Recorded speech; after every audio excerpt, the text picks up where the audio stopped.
जिल्हा परिषदेच्या आरोग्य विभागाकडून आशा आणि गटप्रवर्तक महिलांची मोठ्या प्रमाणावर आर्थिक पिळवणूक होतीये।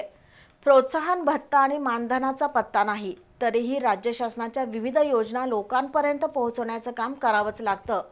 अखेर या आरोग्य सेविकांनी जिल्हा परिषद प्रशासनाला निवेदन देऊन काम बंद आंदोलनाचा इशारा दिलाय। केंद्र आणि राज्य शासनाच्या आरोग्यविषयक सुविधा जनतेमध्ये पोहोचवण्यात आशा आणि गटप्रवर्तक आरोग्य सेविकांचा मोठा वाटा आहे। मात्र कोल्हापूर जिल्हा परिषदेकडून या आरोग्य सेविकांना नियमबाह्य कामांना जुंपलं जातंय। त्यातून त्यांची अवस्था पडेल ते काम करणाऱ्या घरगड्यासारखी झाली आहे। केवळ 5 कामांसाठी या आशा सेविकांची नियुक्ती असताना तब्बल 60 प्रकारच्या कामांचा बोजा त्यांच्यावर लादला गेलाय।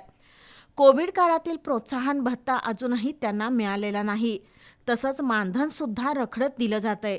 या पार्श्वभूमीवर आशा आणि गटप्रवर्तक महिलांच्या संघटक नेत्रदीपा पाटील यांच्या नेतृत्वाखाली शिष्टमंडळानं जिल्हा परिषद आरोग्य विभागाचे प्रशासन अधिकारी डॉक्टर अजय गवळी यांना निवेदन दिलं।